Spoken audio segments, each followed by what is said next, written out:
Ken Starr, whose probe led to Bill Clinton impeachment, dies at 76. In 2020, he was recruited to the legal team representing President Donald Trump in the nation's third presidential impeachment trial. Ken Starr, a former federal Applegate judge and a prominent attorney whose criminal investigation of Bill Clinton led to the president's impeachment, died Tuesday at 76, his family said. In 2020, he was recruited to the legal team representing President Donald Trump in the nation's third presidential impeachment trial. For many years, Starr's stellar reputation as a lawyer seemed to place him on a path to the Supreme Court. At age 37, he became the youngest person ever to serve on the U.S. Court of Appeals for the District of Columbia Circuit, where Chief Justice John Roberts and Justices Ruth Bader Ginsburg, Clarence Thomas, and Antonin Scalia also had served. From 1989 to 93, Starr was the Solicitor General in the administration of President George H.W. Bush, arguing 25 cases before the Supreme Court.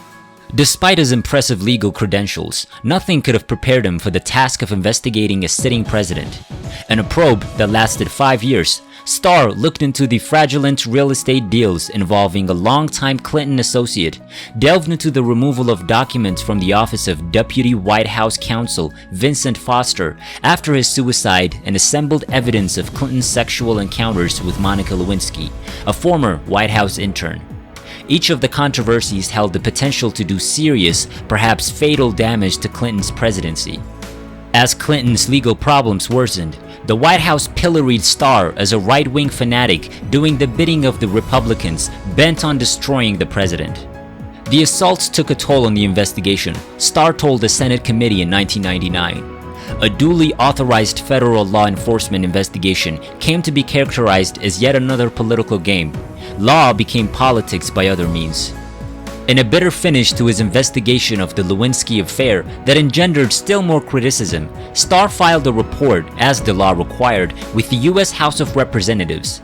He concluded that Clinton lied under oath, engaged in obstruction of justice, and followed a pattern of conduct that was inconsistent with the president's constitutional duty to faithfully execute the laws. House Republicans used Starr's report as a roadmap in the impeachment of the president, who was acquitted in a Senate trial. In 2020, he was recruited to help President Trump in the nation's third impeachment trial. In a memorable statement to Congress during the Trump impeachment trial, Starr said, "We are living in what I think can aptly be described as the age of impeachment." He said that, like war, impeachment is hell, or at least presidential impeachment is hell. Clinton's legal problems began during the 1992 presidential campaign. Questions arose over the candidate's ties to the owner of a failed Arkansas savings and loan. The issue faded quickly, but it caught the attention of federal regulators who began looking into whether money from the SNL had been diverted to a real estate venture called Whitewater, in which Bill and Hillary Clinton and the SNL's owner, Jim McDougal, shared a financial interest. Bowing to intense political pressure from Republicans and some members of his own party, Clinton called for appointment of a special counsel to investigate Whitewater. A 3-member appeals court for independent counsel selected Starr. On the Whitewater front, Starr's prosecutors investigated Ms. Clinton's legal work for Jim McDougal's SNL. Both she and the president were questioned by Starr's prosecutors, and their videotaped depositions were played for juries in criminal trials of McDougal and his ex-wife Susan. Neither of the Clintons was ever charged in connection with Whitewater. The investigation of Clinton's intimate relationship with Lewinsky was a Washington spectacle. In 1995, Lewinsky went to work at the White House as an intern.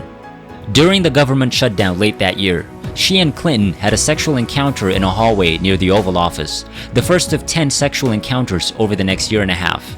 Lewinsky confided the affair to a coworker, Linda Tripp, who tape-recorded some of their conversations and brought the tapes to Starr's prosecutors.